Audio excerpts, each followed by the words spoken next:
When it comes to building a thriving business, the numbers and the economics are just a piece of the puzzle.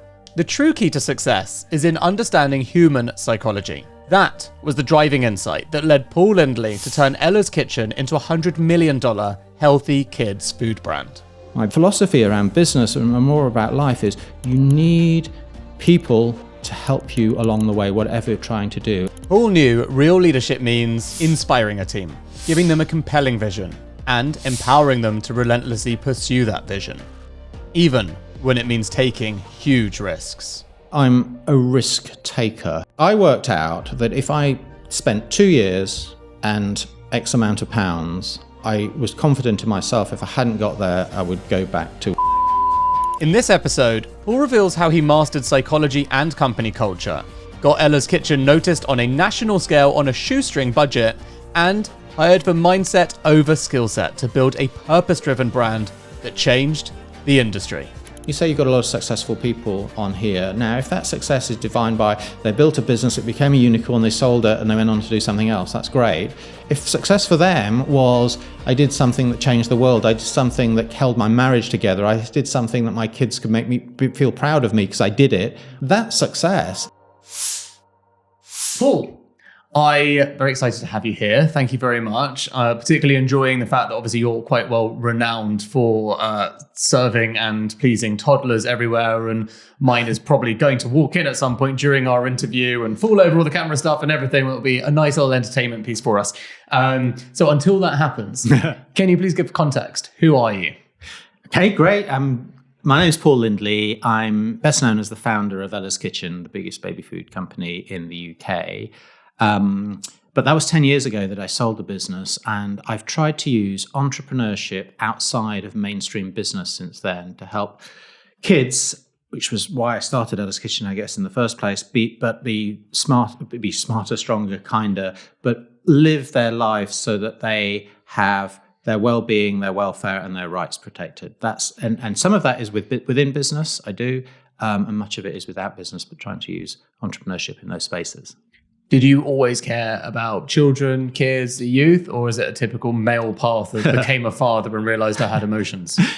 It's unusual, I think, because I think I copped on in my 30s that what like in my 50s now, what you see of me, grey hair, lines and stuff, isn't me. The inside of me is this little boy still. And I don't think I've ever grown up. And that person has this free thinking and imagination that's helped me succeed to be an entrepreneur and helped me really connect, I suppose, with my childhood and therefore children and childhoods. Obviously, when I had my own children, it came in spades back of, oh, she's only 4, but she's just like me, laughing at the same thing. And I guess part of the story of how Ella's Kitchen came about was literally in feeding my daughter, Ella, and in messing around, knowing the things that I was good at to try and get her to feed, which was silliness, games, laughter, and just mess. And she popped her mouth open and I popped the spoon in. And I thought that is the key to what my brand suddenly became when I put my head down and thought about it.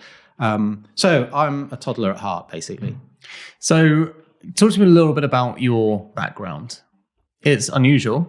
Don't hear this background through every guest. Okay. You know, I want to hear a little bit about your influences in life, the people that you respect and look up to in your family tree, you know, the people that shape who you are. I am really grounded. This will come through, I hope, in the next few minutes, but in people and how our connections to people evolve and keep us well, basically. I think we're a social animal, and I think we thrive when we interact with people. And I know our people and our family history. So I've had the privilege to look back into mine, and about 20 years ago, found something that has been seminal to the light bulb to say, this is why I do what I do, and this gives me some direction as to where I'm going to go next. And that was from my cousin, funnily enough, but she'd done the whole family tree thing, and she found something that's in my day book. I keep it every day with me. It is my great-grandparents' marriage certificate from 1862. And you know, for our family, okay, it's interesting. They were farm labourers. He was John, and she was Sarah. Blah blah blah. And they signed it in May 1862 with X's. So neither of them could read or write. And I thought, my goodness, in 1862, did really people in England not learn to read or write? They were farm labourers, but what didn't they get? What opportunities didn't they get because they couldn't read a newspaper or find a job ad or read the directions to get to the nearest town? They were rural people. How they may have been fully fulfilled in their lives, but I'm thinking maybe they weren't fulfilled in their lives, and how vital literacy is to how much we take it for granted, how vital it is for opportunity. And I was sort of thinking how it set my life is that's fascinating to us as a family. And I can't do anything to somebody 4 generations back from me. But what I can do is something to 4 people to the side of me now. So 4 people I don't know, people away from the people I know. What can I do in my life, in my entrepreneurship, in my ideas to help their lives be better? Because some of those people may be illiterate, and I'm sure they are, but there are other problems of today. How can we use business at first to create products and services that improve people's lives? And that's why it's going to be a successful business. And outside of business, how can we change society to be better? And it's really driven me, this one piece of paper. And then from my other side, the other connection is the wedding ring that I'm wearing right now. It's been has never come off my finger for 30 years. And it was off a finger for about 6 months because my grandmother died just before I got married. And it was on her finger for 61 years before that. And she was 19 from a poor family in Ireland. My grandfather was 31 from a rich family in Ireland. And his family told him, if you get married, you're not inheriting the farm and kind of his land. And they eloped. They got up at 5 a.m. They went to the church. The priest gave them some coins and a ring, this ring. And they went to Dublin, and they went to Holyhead, and they went to Sheffield. And that ring has sort of taught me to be humble and to be curious, to reach out, to kind of try the impossible. Because they left their country, came here with nothing, and built a life.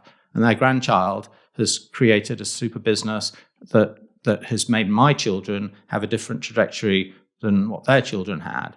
And I just think it's all connected. So one of my sort of things out of all is everything is connected. We are all connected. The most random person you can meet, you will find something in common with them because we're human.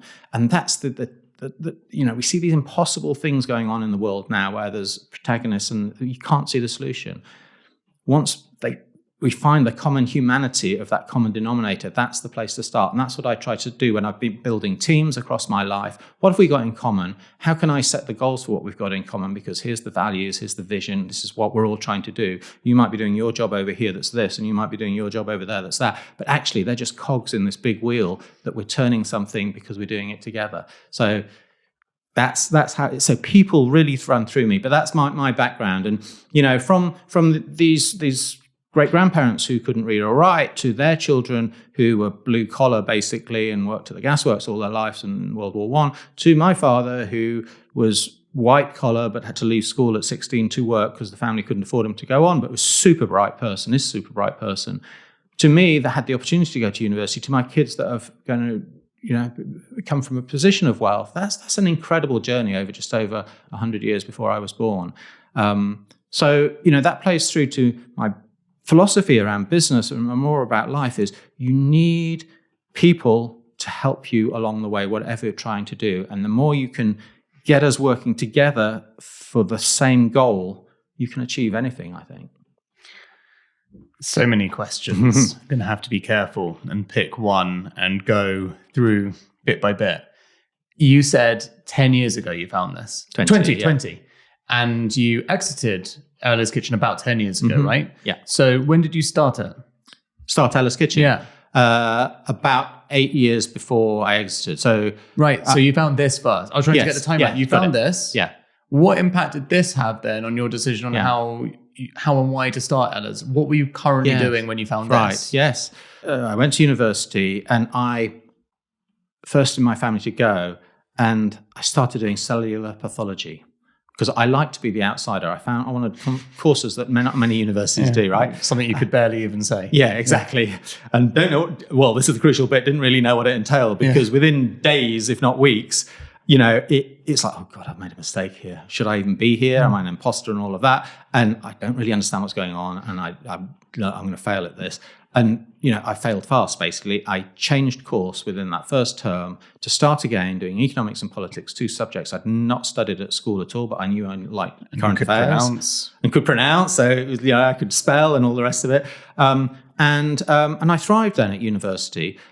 Became an accountant by default in a way. I wanted a safe career, and I wanted to understand business from like the nuts and bolts, if you like, what P&L is, how cash flow is different to it, and all the rest of it. And I qualified as that, and then I went to Nickelodeon to be the financial controller. And over 10 years there, I became the general manager at the end of it. So quite a journey across that. And it's in that time that I started finding about this about my family, and what it gave me the confidence to do from that kind of corporate career, KPMG and Viacom company at Nickelodeon, was to say, well, actually, I now in my early 30s have an idea. What this gives me the confidence, like my grandparents left Ireland with nothing to come, to do something like that. I evaluated what could go wrong. And I thought, well, I can risk that. And I thought I'd give myself 2 years to be to see if I could start a business, which I did. And then, so I left my Nickelodeon job in 2004 after just discovering my family background. In 2006, the first products arrived on the shelf, and it really took off after that. What did you evaluate could go wrong? As in, do you remember? Well, yeah, because people, so my relationships with my wife and my family and, and myself, I've never done this before. Never got a history of my family. I don't really know what entrepreneurship is, to be honest. And I think that naivety actually helped me in the end. And then obviously money, I was in my early 30s, we'd saved a little bit and we spent that and mortgaged the house fully. Because I wanted to, maybe I'm backfilling this, but whether I knew these words kind of at the time, but I wanted to retain all the equity so that I could make the decisions going forward. I didn't want investors coming in early, as I saw it, screwing me over for an unfair amount of equity from a business that's not turned over anything. I wanted to like a true CFO. There you go. I think I went rogue when I was at Nickelodeon in terms of I started off as the CFO, and I ended up, believing that marketing is an investment rather than a cost. But I'm a big brand believer in terms of that is, the power of communication. That's a massive asset for an individual and for a company. And you get that right, you get the emotion and you get people buying in because they feel rather than they know, if you like, or they're told. And that's powerful. But that's kind of a sidetrack there. Okay, so you started Ella's Kitchen. Literally in a kitchen. What's the take Ella's Kitchen? So Ella is my daughter. Yeah, take us to the moment in time. Like, describe that this first few months, just getting started, leaving. Love you to just paint the picture of leaving a corporate job, which is tough, with a family, which is even more tough. You mentioned mortgaging the house. Like, take me through the sort of like conversations and emotional states about the transition from safety to insecurity. Yeah. Well, I know I'm a risk taker in life, so that the kind of insecurity didn't really worry me as long as I do think through things. So I evaluated the risk. I worked out that if I spent 2 years and X amount of pounds, I was confident in myself. If I hadn't got there, I would go back to what I did before or something similar. So I kept my networks. I knew how much I could lose in time and money and set off. But, I started because of 2 things. And I'll explain the 2 things, and I'll explain why I think it's really important to founders or would-be founders to get this right. I found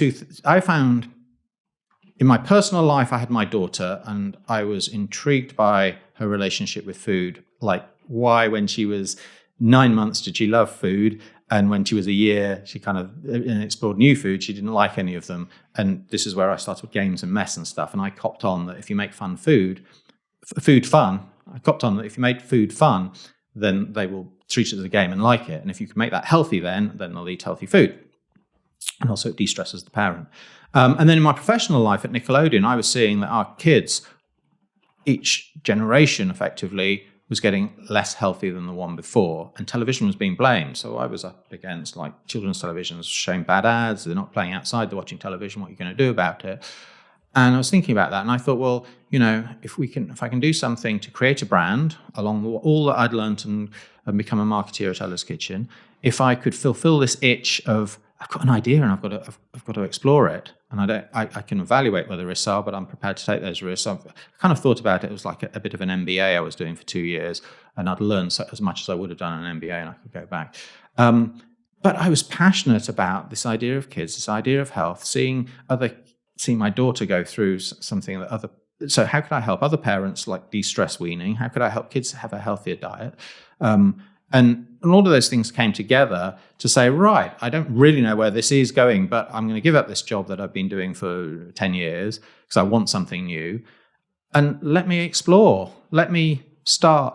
It's funny now. I'm the Chancellor of the University of Reading. It's a figurehead position, but I'm involved in academic work and university life. And I can see how academics and entrepreneurs have so much in common in that they're seeking new knowledge and new ways of using that knowledge. But they're so different. In an academic wants to see the nth degree of evidence to prove something before they do it. An entrepreneur, as my experience and my successful friends' experiences, like you've got a vision and you just start. You've got to get the momentum to start. And wherever you end up, the quadrant you want to end up with, and where it on that tangent it is, you don't know just yet, but you're kind of heading towards the setting sun sort of thing, and it's somewhere over there.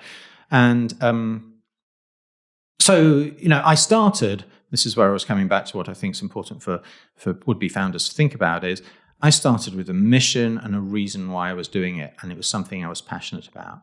And I always think, I've done hundreds of talks to students and want-to-be entrepreneurs and startup entrepreneurs. And if their idea is, I want to be an entrepreneur, I would say, caution, okay, find something that excites you that you want to be an entrepreneur. Don't think I want to be an entrepreneur and where am I going to find the thing? And certainly don't come back from going abroad somewhere and finding something and think that you can do that thing here. You probably can make a successful business about it, but it won't excite you. And how do you evolve and adapt and innovate that thing? Because you're waiting for the person that you saw before to do the innovation that you can copy. So it's kind of a veneer. And I know people do can make successful businesses out of that. But the truly inspiring entrepreneurs, I find, start with this mission of why they're passionate about something. There's a problem to solve, and they go about it in their own unique way, and they fail and they adapt, etc. And they produce something that the world needs that hasn't had before. And ultimately, going back to human beings and my fascination with people, isn't that just an awesome thing that people can do? No other animal can do this, is imagine something that doesn't exist and make it happen. You can dream something tonight that 88 billion people that have ever existed have never dreamt before.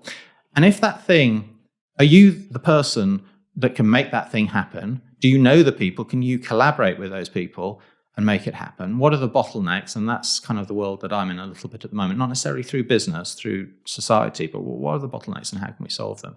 Fascinated by the person that invented the wheel. Are they the person that first thought of the wheel? Or was it other people who just didn't have the wherewithal or the time or the networks or whatever to make it happen? How do these things happen? But we can invent a better future, and business is the perfect opportunity to do that. And the successful entrepreneurs are just the people that make it happen.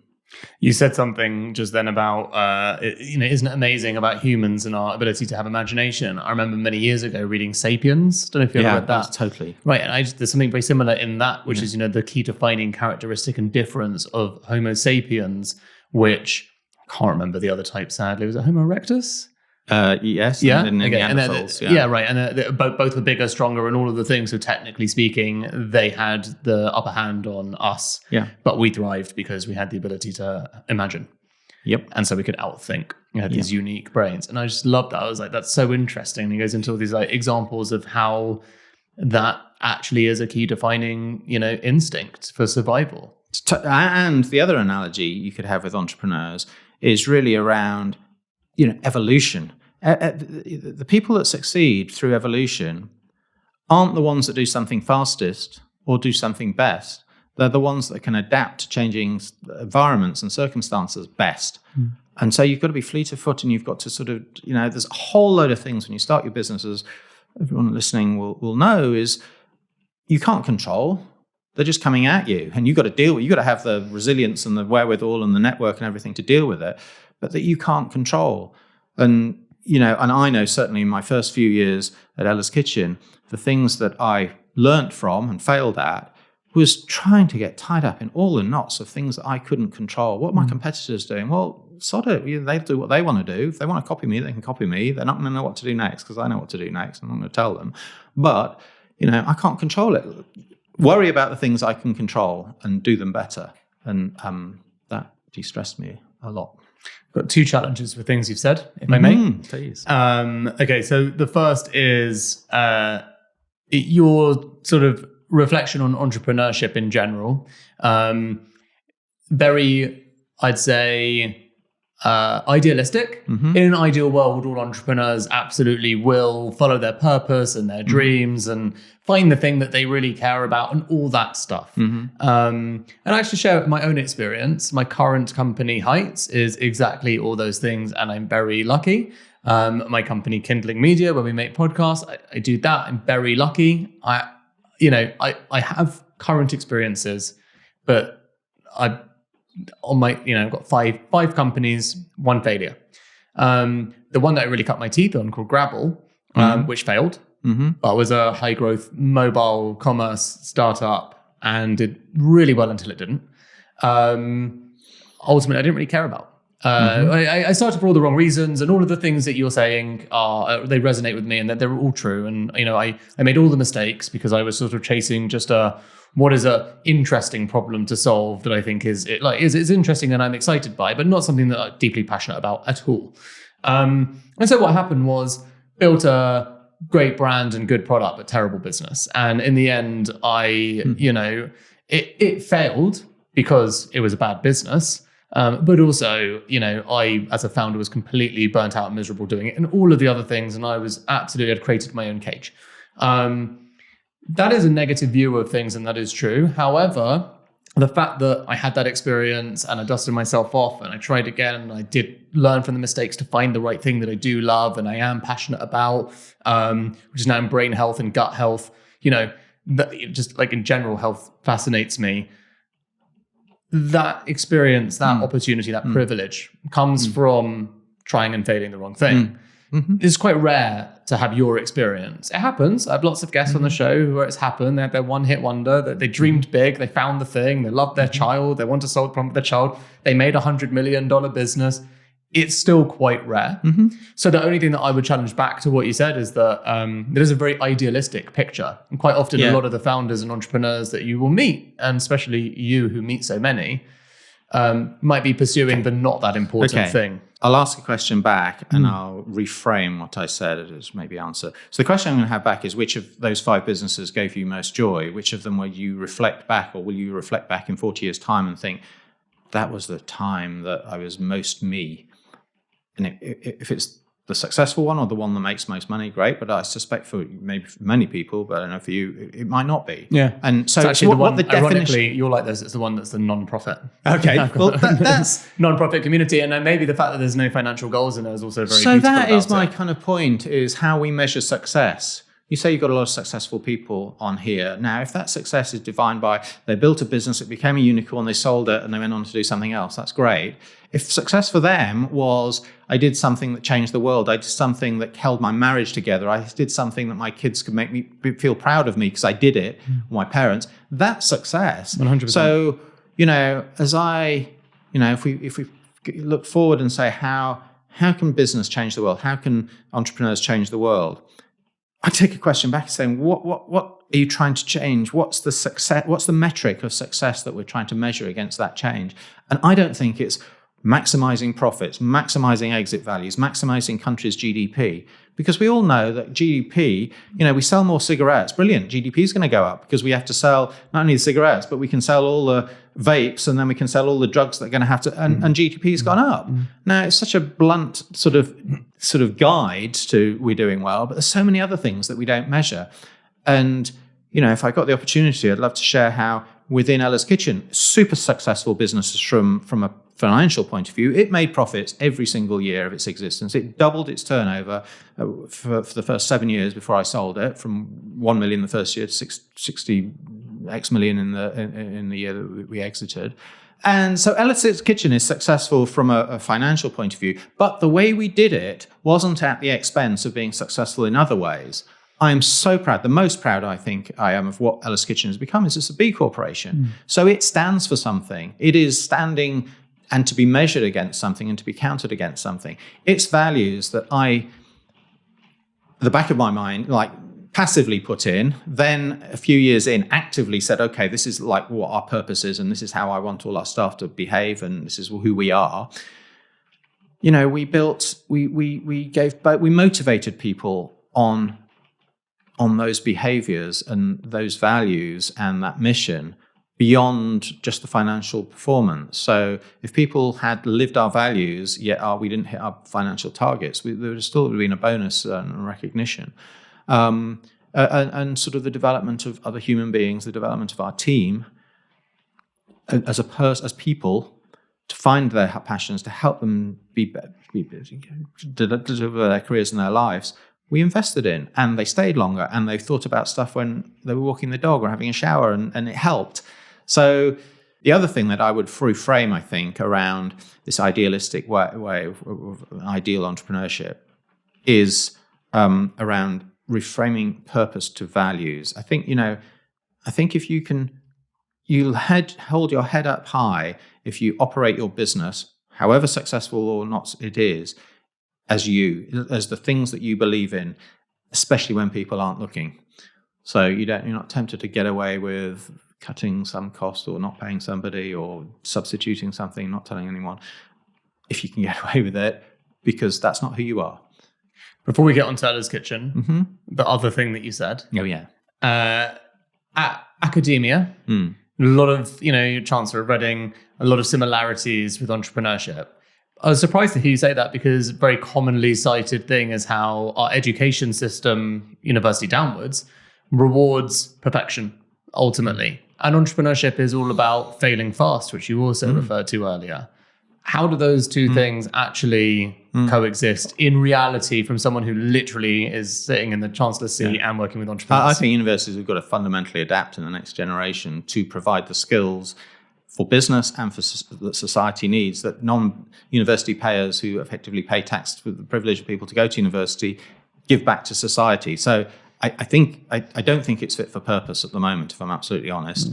I don't think the evaluation of who gets to go to university is right based on academic performance only. I don't think what comes out in your degree should solely be based on your expertise in the chosen subject that you've got. How has those 3-4 years at university added to your ability to be a better citizen, to help your fellow citizens and your community? That should be taught at university. So what Bristol University does fantastically, it does a course in innovation. You can get a degree, I think you can get innovation with 16 other things, some obvious things like entrepreneurship and perhaps engineering, but then drama and archaeology and stuff like that. And that half of the course, there are no exams through those 3 years because exams are designed to pass and innovation is all about failure.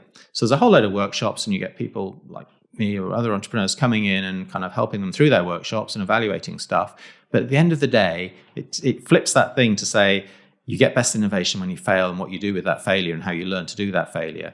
And more universities have got to do more stuff like that. So, and I thought you were going to go down the question of there's a big debate as if somebody with an entrepreneurial idea age 18, is it worth them going to university and doing an academic stuff and getting that understanding of that side of the world, or just getting out and doing and exploring and failing and working in it? And that's obviously a big debate as well. But with somebody who's got a son who's just graduating this year and going on to do a master's in innovation and entrepreneurship next year, I've been having those conversations in my own home about that. Yeah, because you did say earlier, and I was like, that's just spot on. And then it's antithetical to what you've just said with your son, which is fascinating.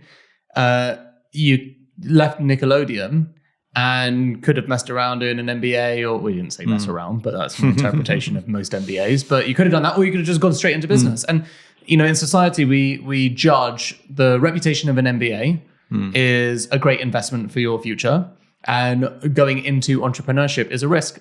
And actually the cost is probably the same. You being the risk assessor and risky person all in one, probably work those two things out and realize that the cost is probably the same. So you might as well just do the entrepreneurship track because it gets you to the finish line 2 years faster. Yet here you are with a son that's going into further education to learn about entrepreneurship rather than do entrepreneurship. So how do you square that out in your own family? Most people who do MBAs don't end up being entrepreneurs. They end up with a corporate career, and it does help in that. It's seen to help anyway, whether that's right or wrong. Yeah. We're all individuals, so his motivations to do that are beyond I want to be an entrepreneur, or I want to use that to help my innovation. He's doing a design degree, so he's buying him time to work out what he really wants to do. I take my hat off to entrepreneurs who are 18 and 21, around that age, who actually get going. I was in my mid-30s, for having the clarity or the confidence or, the understanding, or maybe it's they're just going with the naivety. But, I imagine it's a lot easier in your 30s than when you're, maybe it's not, maybe that's antithetical as well. It's maybe interesting, isn't it? I sort of think that if you think about the lessons you need in entrepreneurship, most of the things you come back to are just like learning resilience. And of course there's other practical things as well, but a lot of it's that. And it is, but it's learning people. I mean, we can come back to people. But to this point, the earlier you learn these things, the better, right? Yeah. So if compound growth is the eighth wonder of the world, then learning how to manage and deal with people and learning how to deal with setbacks and stuff from the age of 18 in real life experiences, there's some magic to that, right? Yeah. Maybe by the time you're 30, I didn't start at 18 either, by the way, so I'm not singing my own praises here. It's more that I also meet 18-year-old entrepreneurs like you. I'm enamored by them. I'm like, wow, the bravery. But I'm also slightly jealous because I'm like, you'll be so developed by the age of 26. You'll just understand so much more. It's quite amazing. Yeah. It's a real maturity. You talked earlier about Homo sapiens as a book. That has been really important to me. It's on my little shelf with another called 100-Year Life, which is also fascinating, written by an economist and a psychologist around the fact that a child born today is more than likely than not to live to over 100.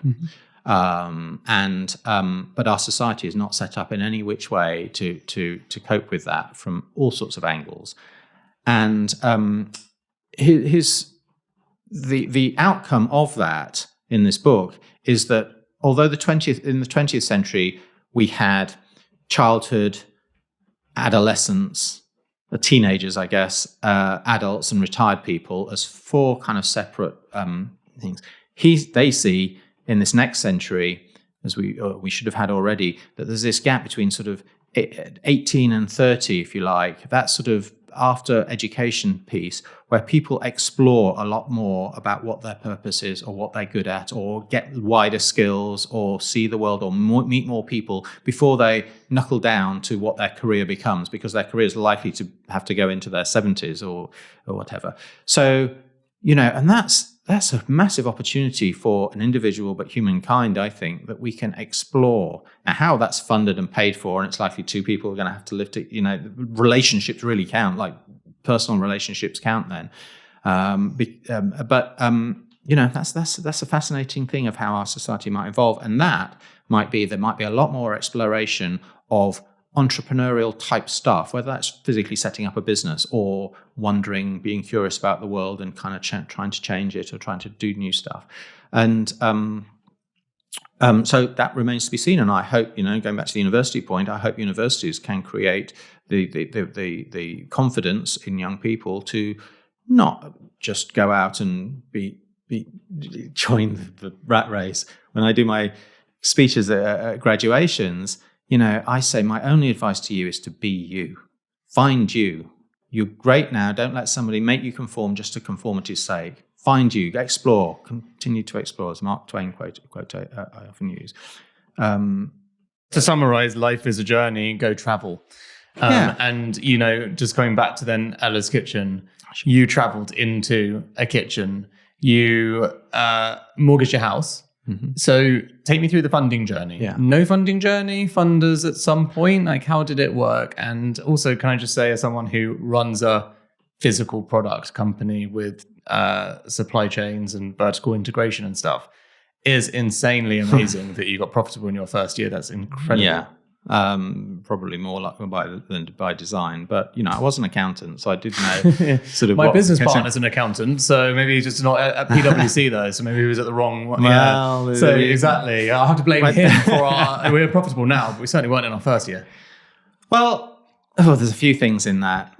Just on that point, I think it's so easy to get seduced when you're producing stuff, goods as a business, and to be seduced by the fact that when the volume grows, the cost will come down, and I'll make money then. And I didn't believe any of that. I thought my customers are actually these big supermarkets who aren't known for their philanthropy, who there are too few of that skews the balance of power anyway. And when they see I'm successful, they're going to turn the screws rather than release the screws. So is that what happened?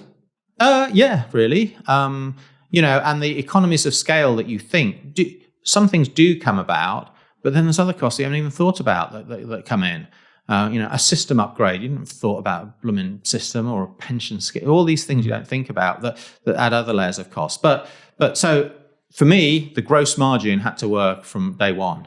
And there was one major retailer who I held out for 2 years. I launched exclusively with Sainsbury's, 360 stores from nothing. So that was a big risk from them, but it was a blooming, and I remember they gave me the listing and I thought, yes, I've done it. And then within seconds it was, I haven't even started because now I've got to produce enough stuff to get into 360 stores in 6 weeks. And I don't even know where my broccoli is coming from, sort of thing. I feel like that's a really good name for a toddler book. I don't even know where my broccoli is coming from. Very middle class, isn't it? So funding you asked about. So I did mortgage my house, and that gave me enough money to buy that initial lot of stock, and I'd use my savings on the product development to get the product to a recipe that kind of would work. And then I sort of used my two things of, okay, be a little boy and just imagine things and kind of work the impossible and let nobody tell you can't do this. So a lot of that was around the branding and around what the brand stood for and became. So all the experts were saying it's organic. Organic's new in this market, and you want to be pastels and greens and browns and all of that. And Ella's Kitchen's big, bold colours. And it's because I thought you've got to attract the baby, the toddler, and they know bright colours and primary colours. And then we use lexicon of language that is all about toddler-like, which pisses some people off probably because it's kind of childish. It's childlike. It's not childish. They see it as childish, some, but it's childlike. But it takes some of the stress out of weaning. Anyway, it was very successful. And then as far as marketing, I knew that the other big cost is marketing. I'm going into a market where the only customers are big supermarkets and the only competitors are huge multinational companies, Heinz, Danone, those sort of organizations. And I've got next to no money, and I've spent all my money that I can afford. So do I get new shareholders in? And I've got this thing about I don't want to dilute because it's going to be successful, this, and I'm not going to. And I don't know what other value they could bring. And so the creative thing that I did is I went back to Nickelodeon, where I'd been for 10 years. And I said, look, I've been responsible for your revenue for years. I know that from an advertising point of view, you don't sell all your advertising all year. And I know what you do. You either give it to your existing advertisers who then come back next year and say, well, you gave me 15 spots for that pound last time. Now I want 15 going forward. Or they use it for their own advertising, for promotions, for their own stuff for which they don't get any money. And I said, look, why don't you give me some of those spots? And I will give you a percentage of anything that I sell because of those spots. And from the very beginning, I've sold nothing before. I won't do any other advertising. We'll create a cheap and cheerful ad, which you can help me create to go on your channel. You can play it in the spots that you wouldn't have sold anyway. You're not losing anything. And then you can do all the data and show other small companies that they can afford to do advertising on television. And they said, yep, we'll do that. And I did that deal that lasted 2 or 3 years, and that got me going. Because then I could go to Sainsbury's and say, I'm going to give you national advertising from day one. And it worked. And the really interesting thing I found was about a year in, and I was thinking, now I've got other advertising going, and should I really be giving the same percentage of the pennies that to them? And I thought, okay, went to them and I said, we only had two. We had baby food products and we had smoothies at that time. We had two. The smoothie range is all based on colors. So there's the red one and the yellow one at that time. There's many colors now. And I said, why don't you do some ads? Why don't we do like just 2 weeks of ads, only the red one? No, actually, it was only the yellow one. The red one was the better seller. Only the yellow one. See if its sales go up. See if it goes up and red go down, or they all go up, or what happens. And there was a statistical, meaningful difference in the effect of that. And that gave me so much that is changing behaviors, and that gave them. So it's a long way of saying I found a way of not having to raise cash to get national marketing. And anyone listening to this, this was 20 years ago, so television may be less relevant now, so it's clearly relevant, but the internet or even trade magazines, the local paper, anywhere where your market is, if they're not selling it, they'll be interested in a conversation if there's a potential revenue share from that. And that got me going, not only in having to raise less, but also the kudos of going into big supermarkets and saying, I can compete with the big boys here in terms of building awareness. It's an amazing tactic. Obviously comes from some personal insight that you had. Can you share what kind of revenue percentages you at least either what you went for at the time or what you advise entrepreneurs listening to now to go in with if they're coming with this kind of you can get away with, but whatever you can get away with to make your product, make your P&L still make sense. So it would be different all the time, but I mean, keep it low, single figure like percentages. Yeah, we're talking about like 5 to 8%. Yeah, kind of something thing. like that. Yeah. I mean, this was 20 years ago, and you can be creative about that as well. So, maybe you can offer prizes for some competition that they do on air or in the local newspaper or something like that. So, I often think you can do your business plan and it's got cash in there, and there's substitutes for cash so often. Even if it's like changing your terms of payment and receipts and stuff, that's effectively building a business without cash. So be creative about cash, but that's when we started. And your point around supply chains, it is a nightmare. I had 6 different products, I think, when we started, and 20 ingredients across them, and this is where tenacity and creativity again will overlap and force in.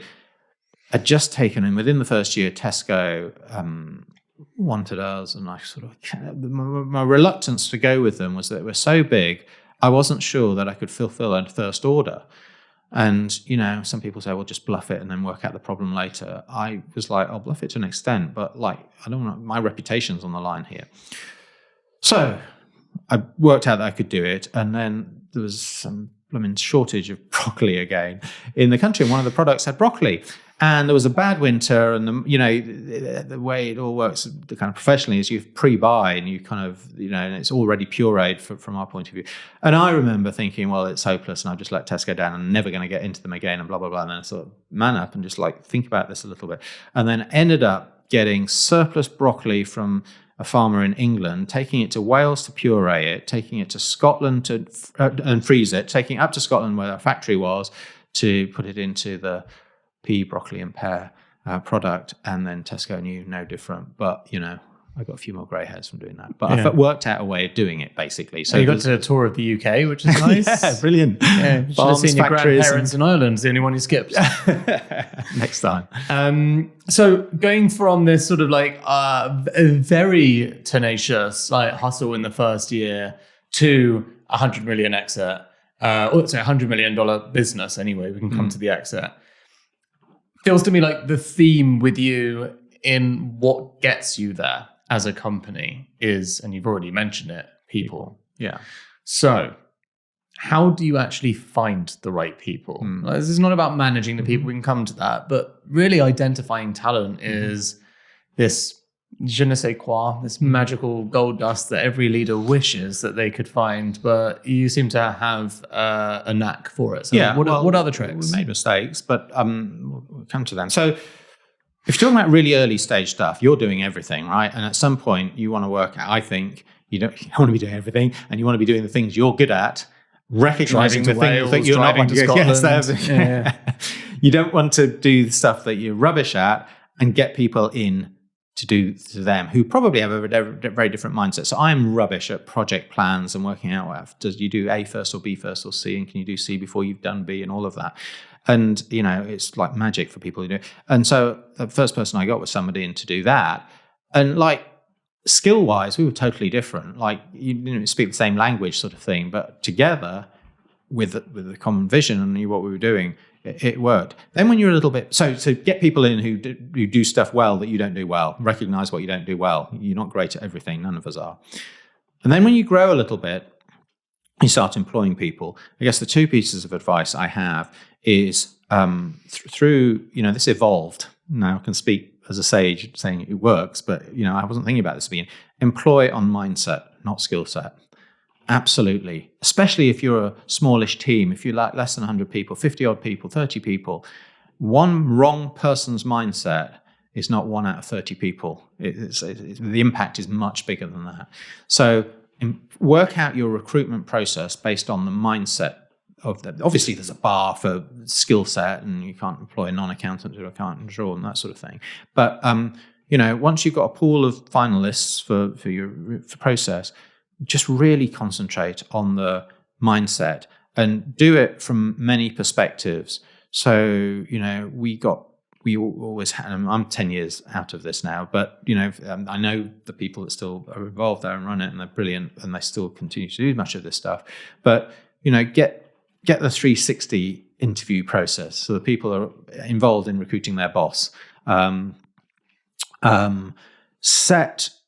I look to do whether you could do psychometric tests in a different way based on values rather than kind of intelligence, or it turns out it's quite difficult to do, but we tried to do amateur ones of that to kind of get insights basically. So, but the wrong people do get through still. So the second thing along that is fail fast and get rid of people quickly if they're not fitting. So very much if you think about it, a recruitment process, an interview process is a ridiculous way to find somebody who you hope is going to work with you for years over a series the best of way 3 I found 1 is you find a contractor and then you try and convince the shit out of stay. them. They never want to because they're contractors, but they've chosen that life. But it's an amazing way, isn't it? You're like, this is the dream. If only I knew that I could have 5-6 months of predictable brilliance from someone, and then you want to hire. Obviously, because the interview process, like you say, is crazy. Funny enough, the third thing I was going to say was we got professional HR in relatively early as a team, and the person who stayed for 12 years was a contractor who came in to look at how we should set up HR. Yeah. And she said, I love everything you're doing. I'd love to do this. And she came and stayed for 12 years and embedded all the values and everything in a professional process. But which is the ideal. Which is the ideal. That's ideal. One of my learnings was, my advice is, people count. You want to get the best out of them. Get a professional in to help you build all of this for the long term early. You might think 20 or 30 people is too small to have a proper HR. As long as that person's not just ticking off the health and safety and the kind of rules and stuff, but helping develop the culture and the values and why the rewards and the motivations and stuff. So just talking about how the interview process is so crap. So I extended it and so I always did the third interview, just me, and it was no set questions. It was just a chat. Is this person going to fit in? And I was very careful to always say, look, don't think that the interview process is finished with the other two and you're just having a chat with me. This is part of the interview process. And don't think when you start it's finished, because we'll sign up to a 3-month or a 6-month probation period. We've promised that we live these values. This is what we do. This is what your job is. Periodically through that period, we're going to ask you to come back and are we fulfilling that? And likewise, you've promised all this stuff, and we're going to be coming to you and saying, actually, you're not delivering this, or you didn't have that experience, or whatever. And at the end of the 3-6 months, you may not stay because it's part of the interview process. It's in our rights to say, you didn't fit, didn't work, and goodbye. And that made a difference and helped us. And you think it's a pain at the beginning because you have to find the right person. But if you're thinking about a longer, we want this person, we want to train this person. As we grow, we want them to grow with us. And it's going to be a cost saving in the way if we're not recruiting and retraining people all the time. But that was a learning. How ruthless do you think you've had to be? You don't. I'll put it differently. You don't seem like a ruthless person. No, I surprised myself that I was ruthless enough. You don't come across like ruthless, but I'm listening to you and realizing you have to be. Yeah, and that's what Elon Musk does. Is he?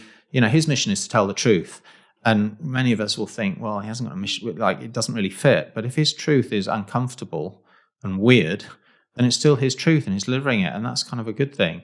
And and I just think it's not fair on the other 50 people if this person gets paid the same as that person gives a damn, this person just thinks it's a jolly, that person's got to go. And the easiest legal way of doing it is saying, well, the interview process lasts through this probation period, and you've promised something to us and you've not delivered.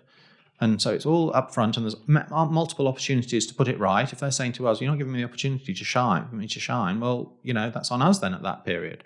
So, I got better at it, but it's vital, and that's a learning. It's easy to talk about how a company grows and wins and scales because the hiring processes were great and you learn how to improve them and you find the right team.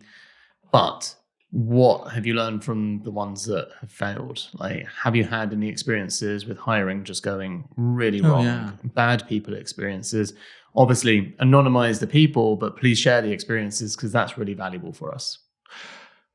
The first person that didn't work was about the fourth person in, who was our first sales director, effectively. I don't think we called her that at the time. But we recruited her from one of the supermarkets where she was a buyer. And I'm thinking, well, she knows the supermarket process. She's going to, what they're looking for, she can go in. And, she's totally wrong skill set. She's a buyer, not a seller. And she had worked for one of the big supermarkets, not a startup with 4 people. And she didn't fit in, she couldn't cope with the fact that we didn't have X amount of data. We were kind of making it up. And, and she was a buyer. She didn't know how to sell. Mm. So, big, massive learning there. I'd looked through the wrong lens. Mm. And that sounds like more like your fault than her fault. Yeah. Oh, totally. Yeah. I mean, totally. But we failed fast with that. And she worked out quickly that she'd made a mistake as well. And then another example would be when the company outgrows the person's great for a number, this is even harder, person's great for a number of years, but then suddenly you're not 15 people, you're 100 people. Suddenly you're in 15 markets, not one market, and you're dealing with 100 products, not 3. So people that are great in a certain part of the growth journey aren't later, and you have to make those decisions. And I made some of those too late, and we suffered as a consequence, including the founder. So many founders, I think, well, some leave too early, some leave at the right time, and some leave far too late, and they haven't got the skill set or the mentality or the resilience or the corporateness of when a company gets to a point where it has to be a little bit more corporate to move on. But, and making those decisions, we had, what did we call them? Stars and bars. We had like an X and Y chart where we mapped people against 2 axes of where they were. And it's like innovation and sort of ideasness and getting the job done, something like that. And like where they were, and we gave extra rewards and bonuses of recognition of some ways for some people. But also then it made a group of people who on the face of it were fulfilling their job really well, but weren't actually adding to the wider thing besides fulfilling their job. And we had to have a conversation with them. And I'm not saying we fired them or anything, but it was a conversation that we forced ourselves to have. But at the end of the day, what I think about business is that it is really all about what you build as a culture, rather than, not at the expense of your strategy, but if I was to say, focus, where should your main focus be? If you're building a business that has people that need to interact with each other and need to work as a team to deliver whatever you're delivering, then developing a culture where they feel relevant, involved, they can make they've got autonomy to make their own mistakes, that is gold dust, because you get double the amount of work done and less turnover and strife and left field stuff than anything else. So working out the magic sauce to get the most out of people. But even that, you can think about it, that's your people that are working for you. You've got your investors. I'd say it's exactly the same as that. Chasing the money for somebody that is going to be on your board and telling you what to do in some ways, or working with you, if you don't get on with their values or them as people, don't get them in, even though their money might be attractive, because it's not going to work in the long term if you want anything more than a relationship of them giving you money or investing my money in you. And likewise with the buyers and your suppliers. you can think, well, Tesco, Sainsbury's, Asda, all these big companies. At the end of the day, you're in a room with an individual person. You've got to work out what's motivating that person to take the meeting, to go to their boss at the end of the week and say, out of all my meetings, that was the one we should do something with. And it's not the same spiel to each of those 4 different supermarkets, say. And it's investing the time up front to understand the person that's sitting there and pick up quickly. Oh, she talked about her daughter, et cetera, et cetera. And sort of pitch your things around that. But at the end of the day, I really think beyond the logic of a business plans don't deliver themselves. Somebody delivers them and somebody believes in them and all the rest of it.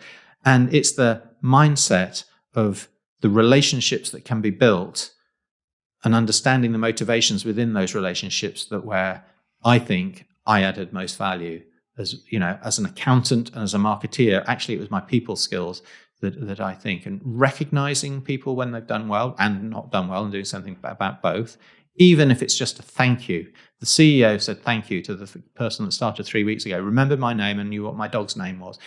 That it will motivate that person hugely. And then in the very early years, when, I was managing, say, 20 or 30 people, and I knew their wives, girlfriends, dogs, everything, husbands and children. And I made a point of making bonuses, rewards, personal. So, I don't know, you support a football team? Arsenal get you just one match ticket, box ticket or something, might cost me £500. Mm-hmm. That is worth £2,000 to you. Yeah, more. More. It's not worth the money. It's not worth the monetary value. It's worth my commitment to the company. See, but I wouldn't do that for you. Right. I'd do for the person that supported Scunthorpe United, because I know I can get a cheaper ticket. But so just, and you can do that with 20 or 30 people, and then you all feel a team better. Obviously, you can't when there's hundreds of people, but noticing people from the person rather than the marketing assistant, finance director, whatever, that really works. So my big learning of growing Ella's was grounding it in values and saying, this is who we are, this is what we stand for. Now, how can we build products and services and a team and a culture around that? And how can we engender trust within us as a team and with the ecosystem around us, our suppliers and our customers, our investors, and by developing those 3 things are all linked with authenticity. I think just be you. When you make a mistake and you fuck up, admit it, and don't try and cover it up. And whether that's an individual, because it will get found out later within the company, if you like, or us as a company. I remember my first book that I wrote, which is called Little Wins, and it's about the huge power of thinking like a toddler. And it's a little bit about... We're all out of broccoli, Mum. No, that's going to be the third one. That's the new one that I've just stolen from you. It was kind of a story through a lot of the experience of Ella's Kitchen and what I learned. And I was kind of talking about what I've just talked about. And I got a call or an email from one of our small suppliers that said, this is bullshit. You didn't treat me like that. And I was horrified. And this was like 5-6 years later. And I wasn't CEO anymore. I went to the CEO who was the sales director then. And I said, and I said, let's go and see him. Let's just understand this. I want him to know that it wasn't, but I want to hear why, what we did, what I was totally blind to. And we did. And it was an awkward conversation, but I'm so glad we did. And I think they were glad we did as well. And, it's a good example of seeking truth. Uncomfortable truth as well. Yeah. And you've got to face your warts and all. Exactly. There's a very well-known quote from Charlie Munger, show me the incentive, I'll show you the outcome. Seems to be a really interesting theme with the stuff that you're doing here, because you referred to cigarettes even earlier, right? And, the incentive around that, and you get the outcome of higher GDP to sell more cigarettes. And then you have your own personal life, your business life, which is understanding how to get motivation out of people, aligning the incentives, it sounds like, not just on a company performance point of view, but around culture and values. Mm-hmm. Can you just give us a little primer on that? How do you set up incentives and rewards for a team that are centered around a culture you want to build? Mm-hmm. A little snapshot so we can apply it ourselves. Okay. First of all, there's the bonus scheme itself. In my day, this was pre-sale, I guess, pre-exit. We had a stream of I felt it important that people felt ownership of the company. When they talked to their friends at a party, they said, we're Ella's Kitchen, I'm Ella's Kitchen, etc. So we had something called strawberry stock, which is share options effectively, but it was framed in a way that was empowering, that they could they could change the part of their bonus. We gave everybody £1,000 worth of strawberry stock after every year, if they've been with us for a year, for every year that they were there. And we involved them then in the discussions around where the company was going, not the nitty-gritty of it, but kind of the broad thing. And so they felt both emotionally and physically involved in the company. That's one side of it's not a reward scheme, it's like an involvement scheme. But the bonus scheme, 50% of it was on financial performance, but 50% of it was in living the 5 values that Ella's had, which were everywhere in terms of you couldn't miss them. You knew what they were. They'd be from your very first interview through to little notepads and everything. But and part of the development plan that everyone had was built around those values and what that means financially and what it means emotionally and that. So people get rewarded from that. Then we had little things to make people feel rewarded, some of it financially, some of it not. So we had a give it a go thing where everybody every year could take £50 or £100 and do something they'd never done and come back and talk about it. It didn't have to be to do with work, but invariably it helped them in work in some way. I did an Ella's Day, Ella's birthday every year, my daughter's birthday, where I just asked nobody to come in, but do something that is helpful to the business. And just it might be, you can go to walk and think about something, you see colleagues you never see before, you can go to a factory or a school or do some research. And like some people would have gone to the pub or stayed in bed all day or whatever, not done anything. But I took the risk. It was rewarding it just felt like autonomy. It was seen as autonomy. And we had 2 or 3 ideas that came back from those days that we implemented. What I know Ella's does now, as a B Corp, part of the B Corporation community, they have kind of a mentorship program across all the B Corps in this group, where so they help each other. Another thing, we didn't actually follow through in my time, but I just thought I'd love to do this with another organisation, is to get the kind of middle managers, give them time off to go and work in a charity, a local charity, and use their marketing skill in that local charity and help the community and help and learn themselves, and then bring, actually there's another brand here, and bring it back. And so I think there's so many opportunities for businesses to interact with non-businesses, the civil space, charities, government, in a much better way, so we can all learn off each other much more. When it comes to building culture, how much of what you do you think is, that cult of culture? Like how much of it is essentially indoctrination? And hacking psychology in a positive way. I mean, one way or another, you're going to hack people's psychology by the very notion of storytelling, right? Storytelling, repeating the story, the purpose, why we're doing stuff. So it's not all pejorative at all. But how much of it, is like, how much of that is important to get the cohesion, to get the shared sense of mission? I think as a leader, there's a great quote by Dwight Eisenhower, General Eisenhower, around leadership is all about getting people to do things you want to do because they think they want to do it, or they think that's what they've thought of doing it. And so that's a little bit like with culture. I don't think any leader can say, all right, our culture's this, and off we go. Culture evolves, and it evolves from the bottom up. And so you can set the values and you can choose the people that come in within the company, but then you've got to let it grow, and you've got to kind of walk the walk as well as the talk, but and can help redirect it. But ultimately, it's their culture. If you're the founder and the CEO, you can be part of it. But it's like what they've created, and you can spot when it's not going right and etc. But so it's got to evolve. I'll turn it on its head and say when I notice toxic cultures as soon as you walk in the building. People are concerned about what their job title is or where they sit, or where blame is to be put, and things like that. It's kind of not natural. I don't know. Maybe I'm being idealistic, but I managed to create a company with 100 people who believed in a common purpose, who had like-minded in how to do things, but were challenging enough, and it worked.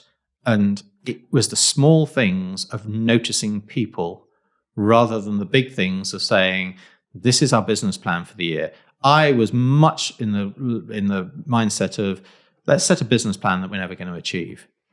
And let's achieve something much higher than we would if we got 2% over the business plan. Let's fail by 30%, but actually get 10% higher than we would have done otherwise. How can I sell that to my team who think their bonus is defined on? How can we set the bonus scheme so it doesn't really matter as long as we know that we're confident that they're giving their all, and we as a management, the kind of senior management team, have got the strategy that others can buy into. And then it is storytelling. Then it's storytelling as to why you, in your life circumstances, in your job, buy in to doing the extra hour when the shit's hit the fan, and you know that's what you choose to do, and you know that I will thank you for that and recognize that you've done that, and the rest of the team will.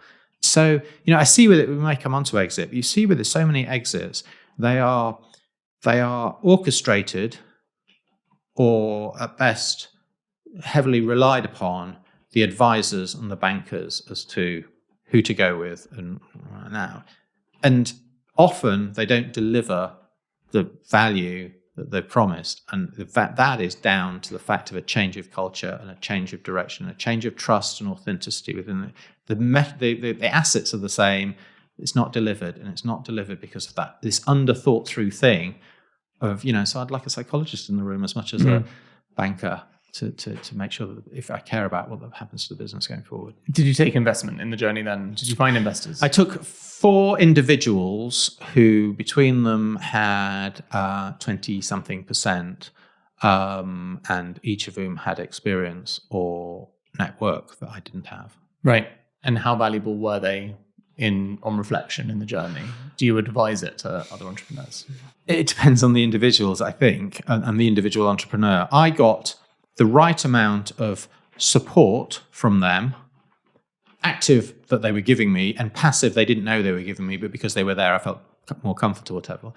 And the balance between, I'm quite controlling, as in, like, I like to control my destiny. So, you know, I had vetoes on some things, and they knew that. And, you know, we butted heads a few times, but they still added value. So they added value. They got to our sale, which wasn't, you know, the sale wasn't the thing. Well, I guess it was. What does that mean?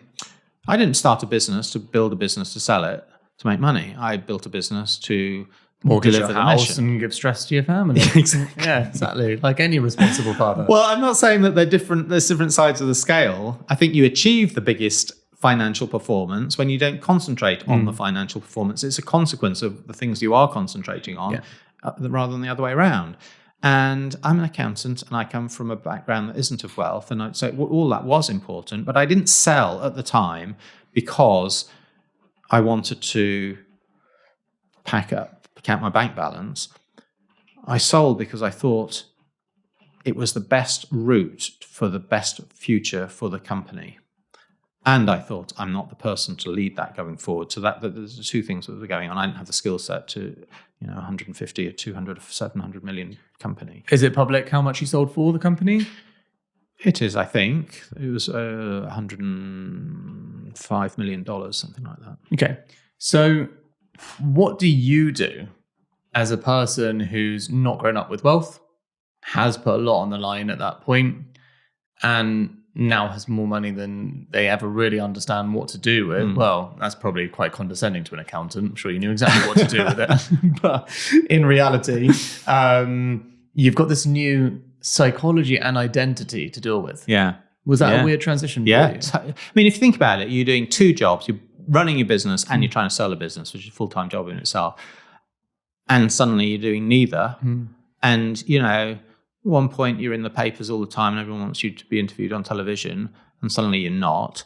And suddenly you've got a lot of money in your bank account, and what do you do with it? And like, what's that?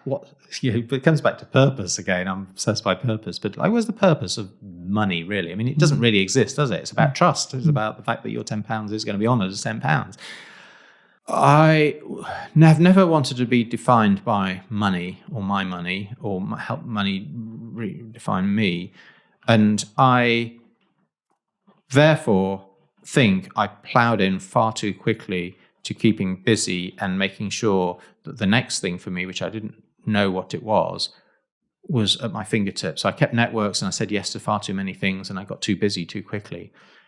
And then quite quickly, I worked out Ella's Kitchen was successful because of people and sharing a goal. They knew what the goal was. They knew what their values were. What are my values personally? Well, it turned out to be exactly the same as Ella's Kitchen's values because I put them in the first place. But what's my purpose in life? What's my mission? And I spent a little bit of time working out that, and then I could pick what's what. And I'd love to see the world richer in opportunity, ideas, and kindness. They're my three things, and that lives my life now. Entering that process, of which, I hadn't thought was the end goal from the beginning anyway. I cared what happens, still care what happens to Ella's Kitchen now, over 10 years later. It's got my daughter's name on the tin. I remember thinking, this is like a horse race. And each time I jump something, there's three fences, and they're all to do with the word value. First of all, whoever I'm selling to, I care about what their values are. Those people that will continue to work for this person or this company, it's only going to work if the values align. So I spent a lot of time working out what their values are. The second thing is the value. I'm not going to sell this cheap. You might think I'm, a hippie, progressive kind of person. The money's not the means of it. I'm an accountant, and I've come from a place with not wealth. So it's really important, just for the record, even if it's just not the money itself, it's the recognition that we've created a value of something. So does the little Venn diagram overlap of where the values could be? And then the third thing was added value. What are they going to bring that others won't? I do want this company to grow and grow and grow and succeed and deliver its mission better. And what is it? Distribution? Is it capital? Is it access to talent? What is it? Markets? And so went through those three hurdles to the people that we sold to in the end. When it comes to being a father, firstly, what's your son's name? Patrick. And just two kids? Just two kids. I did set up two companies. You did? Had that whole dilemma. You got Paddy's garage or something going on? Well, that's it. So Paddy's bathroom did exist for 3 years. Yeah. It got into all the major supermarkets. Yeah. It failed ultimately because it didn't make money enough. Really? Didn't live some of the things that I've just talked about and I've learnt from. You set this up after Ella's? So I had the idea more or less at the same time. Right. Went to do one of them, kept the other one in the back burner, if you like, but had some products kind of half developed in that. And then thought, look, I've got all these consumers that really trust and buy into Ella's Kitchen.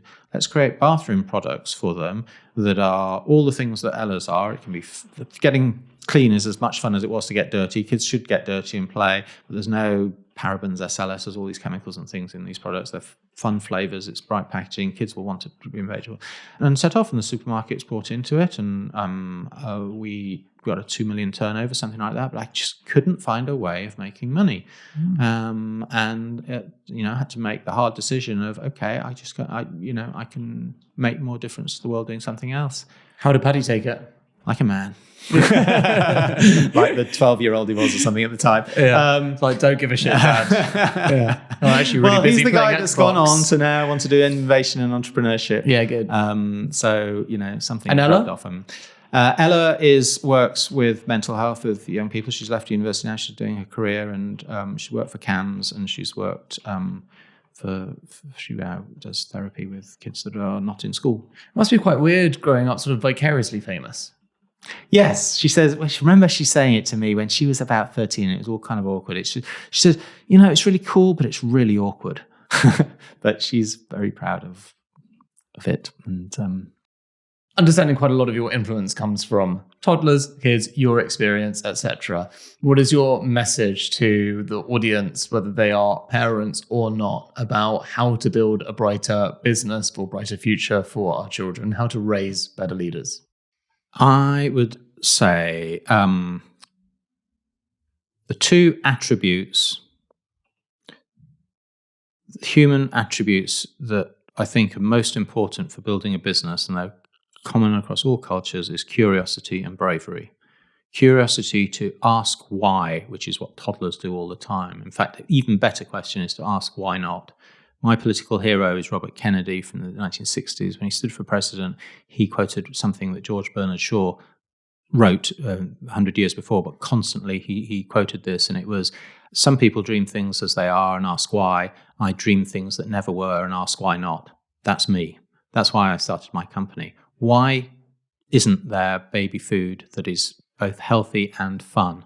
Why aren't the flavors beyond the 4 things that look orange in every jar? Why are they in jars? Why aren't we talking to parents on an emotional level rather than a functional level? All of those things nobody had ever answered. Everyone thought I was mad to go down them. My toddler self thought about it, but there was curiosity. Then I had the bravery to fail, basically. And, curiosity without bravery is not good. So I think, if you ground your psyche and you ground your goals around being curious and brave, you get places. You've got to recognize within that metric, though, of when failure happens, that it has happened, and to do something about it. Stop what you're doing. It's not working. Stop. Never do it again. Or stop, but you learned that actually if it was left not right, then you should have gone the other way, and use it to adapt. The other thing, I think, which we touched on when you were talking about what wealth means, is set your values down and just that's who you are and live them. And I hope I haven't come across as money doesn't matter. I'm an accountant. I'm a capitalist. Money does matter. You can't change the world without money. But I think it's a consequence. You get it as a consequence of things rather than focusing on it. And I think that focus, some people don't achieve what they could achieve, whether that's the quantity of money that they want, if that's what their goal is, or the goals, the things they want to change, because they focus on the wrong thing. It's a consequence. It's not a goal of an outcome. And it is. You can't change the second business that I had, Paddy's Bathroom, failed because I got the balance between social business, a for-profit business, wrong. I focused on the social and not the business as an accountant, and no one who knows their way around a business plan and has created a successful financial business. I missed both of them count.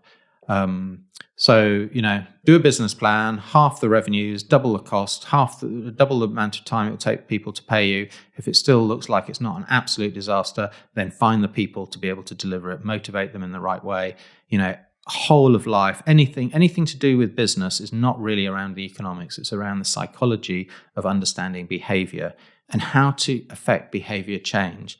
And I think there's just 3 ways of doing that. You change people's capabilities, you give them skills, you change their opportunities, and you understand their motivations and help change their motivations. Then you get behavior change, whether that's the behavior change of your new customer who used to buy somebody else's stuff and is now buying yours, or it's your investor who's had 3 things to choose from and you understand what's going to motivate their behavior to invest in you, or your staff and what gets the best out of them as a team to move forward. But I think, my final sort of thing is a bit of humility, really.